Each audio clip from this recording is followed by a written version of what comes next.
യേശുവിൽ ഏറ്റവും പ്രിയപ്പെട്ടവരെ, വീണ്ടും ഒരു ദിവസം കൂടി നമുക്ക് ദൈവസന്നിധിയിലായിരിക്കാൻ, പ്രാർത്ഥനയോടെ ആയിരിക്കാൻ, ദൈവത്തിൻ്റെ ജീവനുള്ള പ്രതീക്ഷ നൽകുന്ന, പ്രത്യാശ നൽകുന്ന ദൈവവചനം തന്നെ കേൾക്കുവാൻ നമുക്ക് ദൈവം നൽകുന്ന വിലപ്പെട്ട സമയത്തിനും അവസരത്തിനും നന്ദി. നിങ്ങളുടെ പ്രാർത്ഥനയും വളരെ വിലപ്പെട്ടതാണ്. നിങ്ങളുടെ പ്രാർത്ഥനയും വളരെ ഗൗരവമുള്ളതാണ്. നിങ്ങൾക്ക് വേണ്ടിയും എല്ലാ ദിവസവും പ്രാർത്ഥിക്കുന്നുണ്ട്. ഇന്ന് വചനം കേൾക്കാൻ നമുക്കൊരുങ്ങാം. ശരീരത്തെയും മനസ്സിനെയും ആത്മാവിനെയും നമുക്കൊരുക്കാം. വചനമെന്ന വിത്ത് ജീവിതമാകുന്ന നിലത്ത് വീഴുന്ന സമയമാണ്. അത് 100 മേനി ഫലം പുറപ്പെടുവിക്കത്തക്ക വിധം അതൊരനുഗ്രഹമാക്കി മാറ്റണമേ. പരിശുദ്ധാത്മാവെ എന്നെ സഹായിക്കണമേ. പരിശുദ്ധാത്മാവെ ഞങ്ങളുടെ കുടുംബത്തിൻ്റെ മേൽ വലിയ ദൈവപ്രവൃത്തി സംഭവിക്കണമേ. ഞങ്ങൾ എഴുതി വെച്ച് പ്രാർത്ഥിക്കാൻ തുടങ്ങിയിട്ട് കുറച്ച് ദിവസങ്ങളായി. ഈ നിയോഗ പ്രാർത്ഥനയുടെ ഭാഗമായി വിശ്വാസത്തോടെ ഏറ്റെടുത്ത് പ്രാർത്ഥിക്കുന്ന ലക്ഷക്കണക്കിന് വ്യക്തികളുണ്ട്, കുടുംബങ്ങളുണ്ട്. കേവലം ഒരു ചടങ്ങായിട്ടോ ഒരു പ്രോഗ്രാമിൻ്റെ ഭാഗമായിട്ടോ ഒന്നും അല്ല അവർ പ്രാർത്ഥിക്കുന്നത്. ഹൃദയം നുറുങ്ങി പ്രാർത്ഥിക്കുന്ന ഒരുപാട് പേരുണ്ട്. ഈ വചനം അയച്ചു കൊടുത്ത് അനേകരെ ഈ പ്രാർത്ഥനയിൽ പങ്കെടുപ്പിക്കുന്നവരുണ്ട്. എല്ലാവരെയും ഓർക്കുന്നു, പ്രാർത്ഥിക്കുന്നു. പ്രിയപ്പെട്ടവരെ, നമുക്കൊരു നിമിഷം പ്രാർത്ഥിക്കാം. ഏറ്റുചൊല്ലി പ്രാർത്ഥിക്കാം. കർത്താവായ യേശുവേ, അങ്ങയുടെ തിരുരക്തത്താൽ എന്നെയും എൻ്റെ കുടുംബത്തെയും എൻ്റെ ആരോഗ്യത്തെയും എൻ്റെ ശുശ്രൂഷകളെയും എഴുതി സമർപ്പിച്ച നിയോഗങ്ങളെയും ഞാനുമായി ബന്ധപ്പെട്ട കാര്യങ്ങളെയും തലമുറകളെയും ശുശ്രൂഷകളെയും തിരുരക്തത്താൽ വിശുദ്ധീകരിച്ച്, എൻ്റെ വീടിനെ വിശുദ്ധീകരിച്ച്, ഓരോ മുറികളെയും വിശുദ്ധീകരിച്ച്, ഞാൻ സഞ്ചരിക്കുന്ന വഴികളെ, വരുമാനമാർഗങ്ങളെ, ജീവിത പങ്കാളി, മക്കൾ, കൊച്ചുമക്കൾ, സകലരെയും തിരുരക്തത്താൽ വിശുദ്ധീകരിക്കണമേ. കർത്താവായ യേശുവേ, ശുശ്രൂഷകരായവരെ, വൈദികരായവരെ, സമർപ്പിതരായവരെ എല്ലാവരെയും സമർപ്പിക്കുന്നു. എല്ലാ സിസ്റ്റേഴ്സിനെയും സമർപ്പിക്കുന്നു. ഏകസ്ഥരെ സമർപ്പിക്കുന്നു. തിരുരക്തത്താൽ അവരെ വിശുദ്ധീകരിച്ച് വചനത്താൽ നിറച്ച് പരിശുദ്ധാത്മാവിനാൽ നയിക്കണമേ. പരിശുദ്ധാത്മാവിനാൽ നയിക്കണമേ. ആമേൻ. ശ്രദ്ധയോടെ നമുക്ക് ഈ വചനത്തെ പ്രാർത്ഥനയോടെ കേൾക്കാം. പുറപ്പാട് പുസ്തകം 33-ാം അധ്യായം 18-ാമത്തെ വാക്യമാണ്. മോശ ദൈവത്തോട് ഒരാഗ്രഹം പറഞ്ഞ് പ്രാർത്ഥിക്കുവാണ്. മോശ ദൈവത്തോടൊരാഗ്രഹം പറഞ്ഞ് പ്രാർത്ഥിക്കുവാണ്. അതാണ് 33-ാം അധ്യായം 18-ാമത്തെ വാക്യം. മോശ പറഞ്ഞു, അങ്ങയുടെ മഹത്വം എനിക്ക് കാണിച്ചു തരണമെന്ന് ഞാൻ അപേക്ഷിക്കുന്നു. ഒരു പ്രാർത്ഥനാ നിയോഗമാണ്, ഒരു പ്രാർത്ഥനാവശ്യമാണ്. അങ്ങയുടെ മഹത്വം എനിക്ക് കാണിച്ചു തരണമെന്ന് ഞാൻ അപേക്ഷിക്കുന്നു. ഉടനെ അടുത്ത ഭാഗം നോക്ക്. അവിടുന്ന് അരുളി ചെയ്തു, എൻ്റെ മഹത്വം നിൻ്റെ മുമ്പിലൂടെ കടന്നു പോകും. മറുപടി ഉടനെയാണ്. എൻ്റെ മഹത്വം നിൻ്റെ മുമ്പിലൂടെ കടന്നു പോകും. കർത്താവെന്ന നാമം നിൻ്റെ മുമ്പിൽ ഞാൻ പ്രഖ്യാപിക്കും. എനിക്കിഷ്ടമുള്ളവനിൽ ഞാൻ പ്രസാദിക്കും. എനിക്കിഷ്ടമുള്ളവനോട് ഞാൻ കരുണ കാണിക്കും. എന്താ മോശ ചോദിച്ചത്? കർത്താവേ, അങ്ങയുടെ മഹത്വം എനിക്ക് കാണിച്ചു തരണമേ എന്ന് ഞാൻ അപേക്ഷിക്കുന്നു. അതിന് ആ ആഗ്രഹത്തെ എത്ര ശ്രേഷ്ഠമായ രീതിയിലാണ് ദൈവം അതിന് മറുപടി കൊടുത്ത് അനുഗ്രഹിച്ചത്. നമ്മളാണ് ഇപ്പം ഇങ്ങനെ ഒരു മറുപടി അല്ലല്ലോ, അത് ഒരു അടുത്ത അധ്യായത്തിലും അല്ല മറുപടി, അവസാന അധ്യായത്തിലും അല്ല മറുപടി. ഇത് ചോദിച്ച ഉടനെ ആ പ്രാർത്ഥനയ്ക്ക്, ആ അപേക്ഷയ്ക്ക് ഒരു മറുപടി ലഭിക്കുവാണ്. ഒന്നും കൂടി അതൊന്ന് ശ്രദ്ധിച്ച് കേട്ടെ.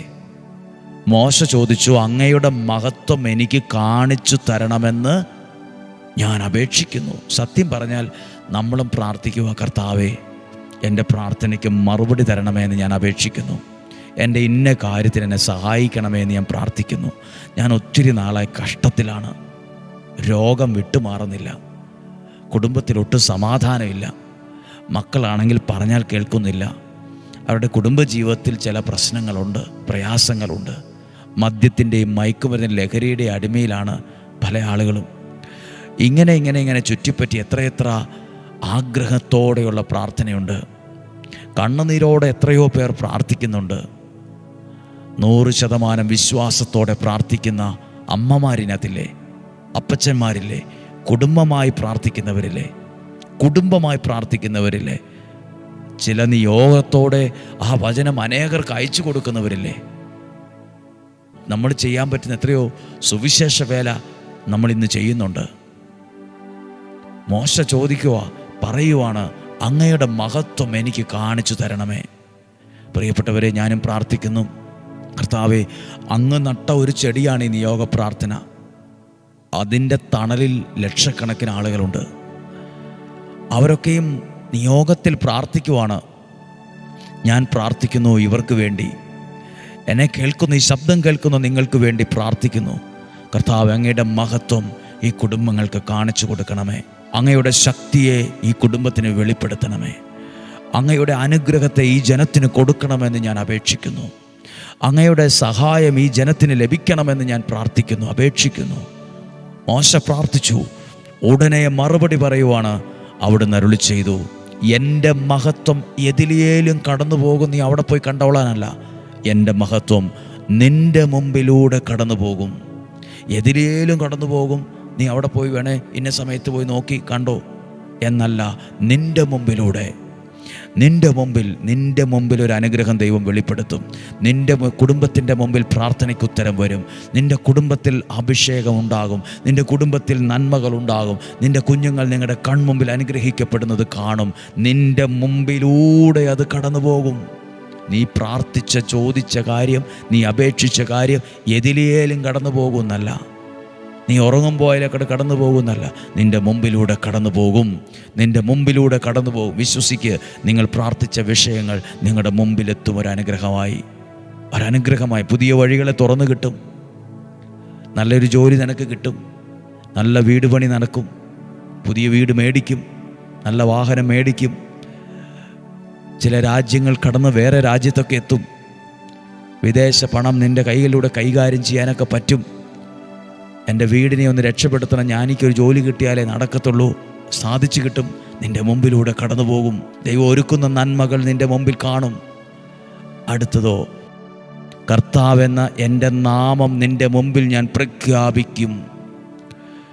ചില നല്ല നിമിഷങ്ങൾ, ചില അനുഗ്രഹത്തിൻ്റെ നിമിഷങ്ങൾ, ഇതും അങ്ങനെ തന്നെയാണ്. ദൈവം ഒരുക്കിയ അനുഗ്രഹത്തിൻ്റെ സമയമാണിത്. ദൈവം ഒരുക്കിയ നന്മകൾ അനുഭവിക്കാൻ ദൈവം ഒരുക്കിയ സമയമായത്. നിങ്ങളും പ്രാർത്ഥിക്കുമ്പോൾ ഓർത്തെ, ഈ ആലയത്തിൽ പ്രാർത്ഥിക്കുമ്പോഴേ നിങ്ങളൊരു നിയോഗം വയ്ക്കണം. കർത്താവ്, എനിക്ക് ഈ അനുഗ്രഹം എന്ന പുണ്യഭൂമിയിൽ, ഈ നിയോഗ ആലയത്തിൽ എൻ്റെ ഒരു സാക്ഷ്യത്തെ എനിക്ക് പറയാൻ, എനിക്കിവിടെ വരാനൊക്കണം. എനിക്കൊന്ന് നന്ദി പറയാൻ ഇവിടെ വരാൻ പറ്റണം. എൻ്റെ സാക്ഷ്യം എനിക്ക് പറയണം. മോശയുടെ മുമ്പിലൂടെ ആ ദൈവമഹത്വം കടന്നുപോയ ആ പ്രാർത്ഥനയ്ക്ക് മറുപടി കിട്ടിയതുപോലെ എനിക്കും ഒരു സാക്ഷ്യം പറയാനൊക്കണം. എനിക്കെൻ്റെ സാക്ഷ്യത്തെ വിളിച്ചു പറയണം. പ്രാർത്ഥിക്ക്, ആ അനുഗ്രഹത്തെ ദൈവം നിങ്ങളുടെ കയ്യിൽ ഏൽപ്പിക്കും. എനിക്കിഷ്ടമുള്ളവനിൽ ഞാൻ പ്രസാദിക്കും, എനിക്ക് ഇഷ്ടമുള്ളവനോട് ഞാൻ കരുണ കാണിക്കും. ദൈവവചനം കേൾക്കുന്ന, പ്രാർത്ഥിക്കുന്ന നിങ്ങളോട് ദൈവത്തിന് ഇഷ്ടമാണ്. വചനം പ്രാർത്ഥിക്കുന്ന, വചനം കേൾക്കുന്ന, ദൈവത്തിൻ്റെ വാക്കുകൾ കേൾക്കുന്ന നിങ്ങളുടെ കുടുംബത്തോട് ദൈവത്തിന് ഇഷ്ടമാണെന്ന്, ദൈവത്തിന് നിന്നോട് കരുണ കാണിക്കാൻ താല്പര്യമാണ് എഴുതിയിട്ടുണ്ടോ നോക്കൂ. അവിടുന്ന് എനിക്കിഷ്ടമുള്ളവരിൽ ഞാൻ പ്രസാദിക്കും. വചനം പറയുന്ന, വചനം കേൾക്കുന്ന നിങ്ങളെ നോക്കി ദൈവം പ്രസാദിക്കുന്നുണ്ട്. ഈ ആലയത്തിൽ ദൈവപ്രസാദമുണ്ട്. ഈ ആലയത്തിൽ വന്ന് പ്രാർത്ഥിക്കുന്ന ഒത്തിരി പേര് പറയുന്നുണ്ട്, ഇവിടെ ഭയങ്കര സന്തോഷമുണ്ടെന്ന്. ദൈവം പ്രസാദിച്ച ഇടമായതുകൊണ്ടാണ്, ദൈവം കരുണ കാണിക്കുന്ന ഇടമായതുകൊണ്ടാണ്.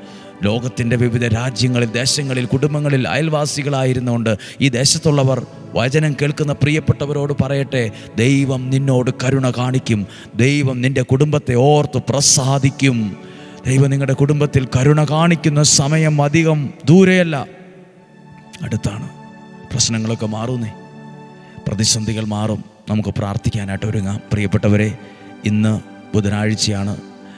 ഈ ശനിയാഴ്ച 18, 19, 20 ഈ ശനിയാഴ്ച കണ്ണൂർ ജില്ലയിലെ ശ്രീകണ്ഠാപുരത്തിനടുത്തുള്ള കോട്ടൂർ, അവിടെ ഒരു ലിറ്റിൽ ഫ്ലവർ സ്കൂൾ, ആ സ്കൂൾ ഗ്രൗണ്ടിൽ അനുഗ്രഹമാകുന്ന 3 ദിവസങ്ങൾ ഒരുക്കിയിട്ടുണ്ട്. വിശുദ്ധ കൊച്ചു ത്രേസ്യായുടെ വിശുദ്ധ പദവിയുടെ 100ാം വാർഷികത്തോടനുബന്ധിച്ച് നടക്കുന്ന ബൈബിൾ കൺവെൻഷനാണ്. ഈ കൺവെൻഷൻ ഒരു അനുഗ്രഹമാകാൻ നിങ്ങൾ പ്രാർത്ഥിക്കണം. ആ ദേശത്തുള്ളവ നിങ്ങളുടെ പ്രിയപ്പെട്ട ആരെങ്കിലും ഉണ്ടെങ്കിൽ പങ്കെടുക്കാൻ തിരിച്ചു പോകാനുള്ള വാഹന സൗകര്യങ്ങളൊക്കെ ക്രമപ്പെടുത്തിയിട്ടുണ്ടെന്നാണ് അറിയാൻ കഴിഞ്ഞത്. ഏറ്റവും സന്തോഷത്തോടെ ആയിരിക്കാം. നിങ്ങൾ പ്രാർത്ഥിക്കുമല്ലോ. നിങ്ങൾ എഴുതി വെച്ച നിയോഗത്തെ ഒന്ന് കൈകളിലെടുക്കാം. എഴുതി വെച്ച നിയോഗത്തെ ഒന്ന് കൈകളിലെടുത്ത് ഒന്ന് പ്രാർത്ഥിക്കാം. എഴുതി വെച്ച നിയോഗത്തെ മനസ്സിൽ കൊണ്ടുവന്ന് പ്രാർത്ഥിച്ചേ. എൻ്റെ കൂടെ ഒന്ന് പ്രാർത്ഥിച്ചേ. നസ്രായനായ യേശുവേ, ഞാൻ എഴുതി സമർപ്പിച്ച ഈ 1ാമത്തെ നിയോഗത്തെ അങ്ങ് സ്വീകരിച്ച് അതിന്മേൽ നിലനിൽക്കുന്ന എല്ലാ തടസ്സങ്ങളെയും എല്ലാ ബന്ധനങ്ങളെയും പൂർണ്ണമായും എടുത്തുമാറ്റി സാധിച്ചു തന്ന് എന്നെ ഇന്ന് അനുഗ്രഹിക്കണമേ. നസ്രായനായ യേശുവേ, ഞാൻ എഴുതി സമർപ്പിച്ച ഈ 2ാമത്തെ നിയോഗത്തെ അങ്ങ് സ്വീകരിച്ച് അതിന്മേൽ നിലനിൽക്കുന്ന എല്ലാ തടസ്സങ്ങളെയും എല്ലാ ബന്ധനങ്ങളെയും പൂർണ്ണമായും എടുത്തു മാറ്റി സാധിച്ചു തന്ന് എന്നെ ഇന്ന് അനുഗ്രഹിക്കണമേ. നസ്രായനായ എൻ്റെ യേശുവേ, ഞാൻ എഴുതി സമർപ്പിച്ച വചനത്തോട് ചേർത്ത് വച്ച ഈ 3ാമത്തെ നിയോഗത്തെ അങ്ങ് സ്വീകരിച്ച് അതിന്മേൽ നിലനിൽക്കുന്ന സകല തടസ്സങ്ങളെയും സകല ബന്ധനങ്ങളെയും പൂർണ്ണമായും എടുത്തു മാറ്റി സാധിച്ചു തന്ന് എന്നെ ഇന്ന് അനുഗ്രഹിക്കണമേ. ആമേൻ. നിയോഗ കൊന്തയുണ്ടെങ്കിൽ കയ്യിലെടുത്ത് പിടിച്ച് 30 പ്രാവശ്യം ചൊല്ലി പ്രാർത്ഥിക്കണം. 3 പ്രാവശ്യം നമ്മൾ ഇവിടുന്ന് പ്രാർത്ഥിച്ചു. നമുക്ക് ഈശോയുടെ നല്ല ആശീർവാദം സ്വീകരിക്കാം. നമ്മുടെ കർത്താവ് ഈശോ മിശിഹായുടെ കൃപയും പിതാവായ ദൈവത്തിൻ്റെ സ്നേഹവും പരിശുദ്ധാത്മാവിൻ്റെ സഹവാസവും നിങ്ങളോടുകൂടെ ഉണ്ടായിരിക്കട്ടെ. നിങ്ങളുടെ കുടുംബത്തിലുണ്ടായിരിക്കട്ടെ, ആരോഗ്യത്തിലുണ്ടായിരിക്കട്ടെ. കർത്താവെ, അങ്ങയുടെ വചനം പ്രസംഗിക്കുന്ന ഈ ആലയത്തിലുണ്ടായിരിക്കട്ടെ. ഇവിടെയുള്ള എല്ലാ ശുശ്രൂഷകളിലും ഉണ്ടായിരിക്കട്ടെ. രോഗങ്ങളിൽ നിന്നും അപകടങ്ങളിൽ നിന്നും ദുർമരണത്തിൽ നിന്നും മൂപ്പെത്താത്ത മരണത്തിൽ നിന്നും ചതികളിൽ നിന്നും വഞ്ചനയിൽ നിന്നും കുറ്റബോധത്തിൽ നിന്നും ചതിയിൽ നിന്നും വഞ്ചനയിൽ നിന്നും ഞങ്ങളെ സൂക്ഷിക്കണമേ. ശരീരത്തെ ആരോഗ്യത്തോടെ സംരക്ഷിക്കണമേ. അകവും പുറവും കാത്തുകൊള്ളണമേ. ദീർഘായുസ്സും നല്ല ആരോഗ്യവും ഐശ്വര്യവും സമ്പത്തും ഞങ്ങൾക്ക് തരണമേ. ഒന്നിനും കുറവില്ലാത്ത വിധത്തിൽ ഞങ്ങളെ പരിപാലിക്കണമേ. 91-ാം സങ്കീർത്തനത്തിന് മുഴുവൻ അനുഗ്രഹവും ഞങ്ങൾക്ക് തരണമേ. കോട്ടൂർ നടക്കുന്ന കൺവെൻഷൻ്റെ വിജയത്തിനായി പ്രാർത്ഥിക്കുന്നവരെ ഓർക്കുന്നു. ആ കൺവെൻഷൻ അനുഗ്രഹമാകുവാൻ പങ്കെടുക്കാൻ ആഗ്രഹിച്ചിരിക്കുന്ന ഓരോരുത്തരെയും ദൈവമേ അങ്ങ് കൂട്ടിക്കൊണ്ടുവരണമേ, സഹായിക്കണമേ എന്ന് പ്രാർത്ഥിക്കുന്നു.